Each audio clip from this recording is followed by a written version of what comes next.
Doctor ಯಾವೆಲ್ಲ ಕಾರಣಕ್ಕೋಸ್ಕರ ಈ ಒಂದು ಈಟಿಂಗ್ ಡಿಸಾರ್ಡರ್ಸ್ ಒಬ್ಬ ಮನುಷ್ಯನನ್ನ ಕಾಡುತ್ತೆ? ಬೇಸಿಕಲಿ ಈ ಈಟಿಂಗ್ ಡಿಸಾರ್ಡರ್ಸ್ ಅನ್ನೋದು ಮಲ್ಟಿಫ್ಯಾಕ್ಟೋರಿಯಲ್ ಅಂದರೆ ಮಲ್ಟಿಫ್ಯಾಕ್ಟೋರಿಯಲ್ ಅದಕ್ಕೆ ಇನ್ನು ಒಂದೇ ಕಾರಣದಿಂದ ಬರುವಂಥದ್ದಲ್ಲ. ಇದು ಸಾಧಾರಣ ಜೆನೆಟಿಕಲ್ ಇದೆ, ಹೆರಿಡಿಟ್ರಿ ಕೂಡ ಇದೆ, ಹಾಗೂ ಸೈಕೋಸೋಷಿಯಲ್ ಅಂದರೆ ನಮ್ಮ ಈ ಒಂದು ಸೋಷಿಯಲ್ ಅಟ್ಮಾಸ್ಫಿಯರ್, ನಮ್ಮ ಒಡನಾಟ ಇರ್ಬೋದು, ಸರೌಂಡಿಂಗ್ ಅಟ್ಮಾಸ್ಫಿಯರ್ ಇರ್ಬೋದು. ಸೊ ಇವೆಲ್ಲ ಮ್ಯಾಟ್ರ್ ಆಗುತ್ತೆ.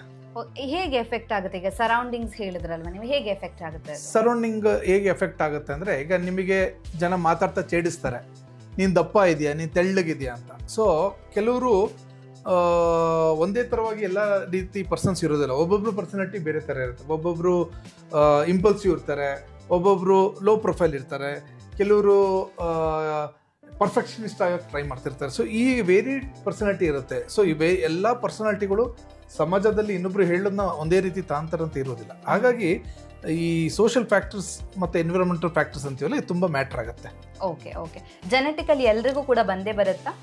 ಸಾಧಾರಣವಾಗಿ ಜೆನೆಟಿಕಲಿ ಇದು ಫ್ಯಾಮಿಲಿಯಲ್ಲಿ ಇದ್ದವರಲ್ಲಿ ಕೆಲಸರಿ ಅದು ಇನ್ಹೆರಿಟ್ ಆಗೋ ಚಾನ್ಸಸ್ ಇರುತ್ತೆ.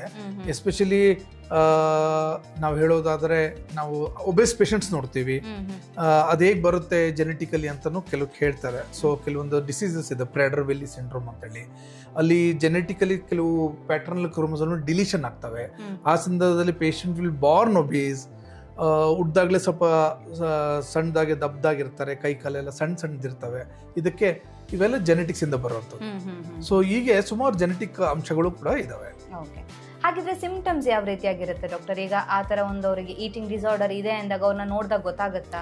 ಡೆಫಿನೆಟ್ಲಿ. ಯಾವುದೇ ನಾವು ಪೇಷಂಟ್ ನೋಡ್ಬೇಕಾದ್ರೆ ಫಸ್ಟು ಮಾತಾಡಬೇಕು, ಮುಟ್ಟಬೇಕು, ತದನಂತರ ಟ್ರೀಟ್ಮೆಂಟ್. ಅಂದರೆ talk, touch and treat. So ಇದು ನಮ್ಮ ಗೋಲ್ಡನ್ ರೂಲ್ ಮೆಡಿಕಲ್ ಫೀಲ್ಡಲ್ಲಿ. ಸೊ ನಾವು ಪ್ರತಿಯೊಂದು ಪೇಷಂಟಲ್ಲಿ ಏನಾದ್ರು ತೊಂದರೆ ಇದೆ ಅನ್ನೋಕ್ಕೆ ಅವ್ರ ಜೊತೆ ಮಾತಾಡಬೇಕಾಗತ್ತೆ. ಮಾತಾಡಿದಾಗ ಅವರಲ್ಲಿ ಎಲ್ಲ ರೀತಿಯಾದ ಒಂದು ಡಯಟ್ ಹಿಸ್ಟ್ರಿ ಆಗ್ಬೋದು, ಫ್ಯಾಮಿಲಿ ಹಿಸ್ಟ್ರಿ ಆಗ್ಬೋದು, ಅವರ ಸೋಷಿಯಲ್ ಹಿಸ್ಟ್ರಿ ಅಥವಾ ಎನ್ವಿರಾನ್ಮೆಂಟಲ್ ಹಿಸ್ಟ್ರಿ ಕೂಡ ನಾವು ತಗೊಬೇಕಾಗುತ್ತೆ. ಸೊ ಹೀಗೆ ನಾವು ಅವ್ರ ಜೊತೆ ಮಾತಾಡಬೇಕಾದ್ರೆ ನಮಗೆ ಇವೆಲ್ಲ ಅಂಶ ಬೆಳಕಿಗೆ ಬರ್ತಾವೆ.